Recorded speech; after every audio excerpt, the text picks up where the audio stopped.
I want you to think boundaries, not bridge burning. I want you to think boundaries, not bridge burning. I think what's hardest about this situation with Joseph and the cupbearer forgetting him is that in the moment, this cut is really, really, really deep. And for Joseph, it's just another betrayal on top of other betrayals. And we've already talked about the fact that his family sucked, his romantic life sucked, and now he's got friends that suck too. This is enough to send most people into a serious downward spiral, right? This is when hearts start to harden up in a lot of us. This is when people quit trying. This is when people quit on God. It's when people quit on church. It's when people quit on themselves. But what's so interesting is we never see Joseph lashing out. He never gets bitter. In fact, in 2 years, something's coming up for Pharaoh. Joseph doesn't know this. But Pharaoh's got something coming up in 2 years that's going to remind the cupbearer of Joseph and of this experience. It's going to take 2 years, 24 months, but justice is coming. Help is coming. Deliverance is coming. It's on the way. He's just got to hang on through the hurt. Now, we never read about the cupbearer and Joseph becoming best friends and letting bygones be bygones, okay? Because Joseph is going to end up in the same court that cupbearer is in. And you don't think he saw him from across the room at every meal that he was at with Pharaoh, every staff retreat, every staff meeting? He's like, I know you, I know who you are. I know what you forgot. Here's the thing though. Eventually, that cupbearer was Joseph's ticket out of jail.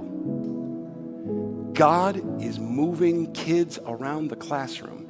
Never underestimate how he can use somebody to get you to the assignment that he has specifically for you. Never underestimate it. This is why Paul says in Romans 12:17, he says, never pay back evil with more evil. Do things in such a way that everyone can see you are honorable. Do all that you can. All that you can. In the Greek, all you can, it means all that you can, okay? To live in peace with everyone. It doesn't mean that you always can live in peace with everybody that hurts you. It means for your part, on your side of the street, do all you can. Maybe you can't trust them to the level that you trusted them before. Maybe there does need to be a boundary in place. Maybe you need to say that, look, just because somebody says they're sorry doesn't mean that things go back to the way they were.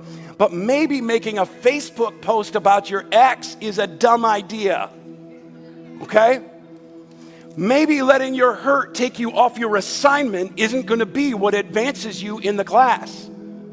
Maybe your grace toward them might be the very thing that is going to keep the door open of that relationship just long enough for God to get you where you need to be. Isn't that what Jesus does with us in the hurts that we lay on him? John 15:15. Watch this thing take a turn on us now. I no longer call you slaves because a master doesn't confide in his slaves. Now you are my what? Now you are my what?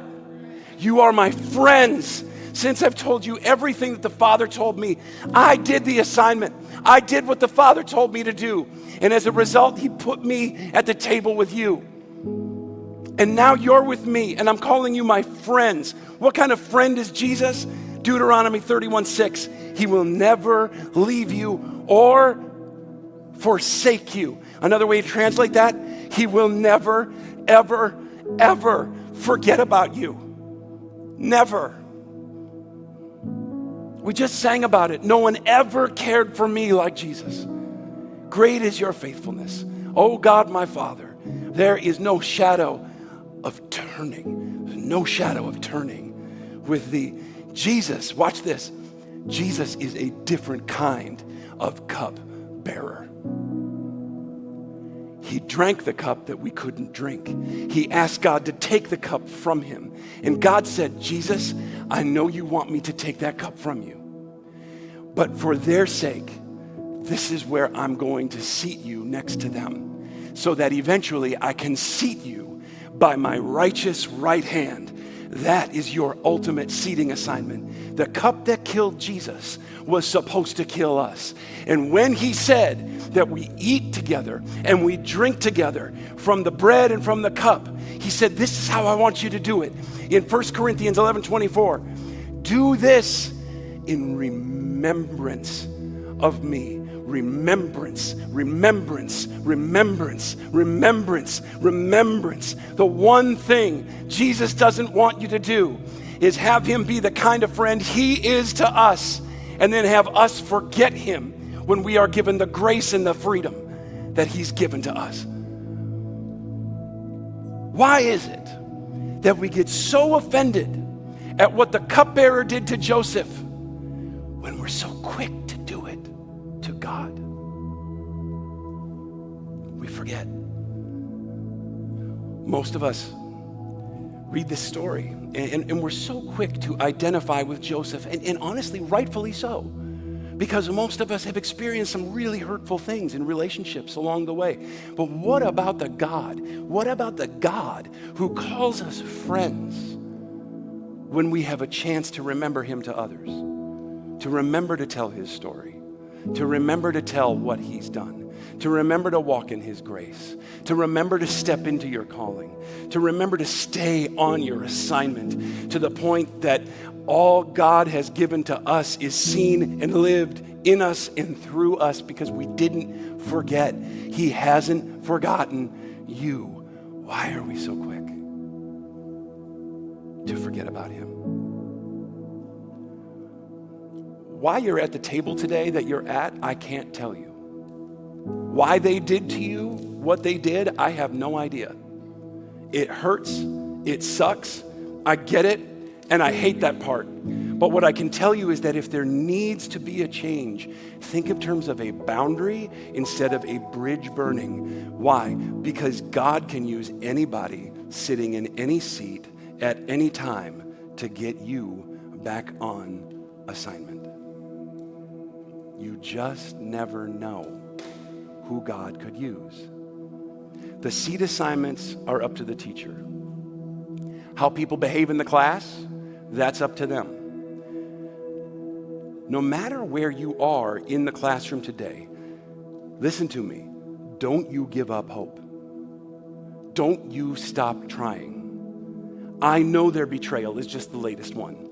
I get it that it sucks and it hurts. Trust me, your day is coming. Your moment is coming. Your time is coming. God takes ashes and he turns them into beauty. I don't know how he does it, but he does it.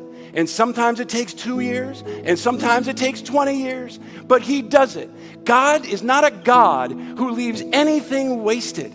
So if you can help it, as far as it can be on you, set a boundary. Don't burn the bridge. People suck, but God doesn't. He's still teaching. Class is still in session. This isn't over yet. And in the meantime, you start focusing on what the teacher wants you to learn, sitting right where you are. And trust that he's still with you and that he hasn't for a second forgotten about you.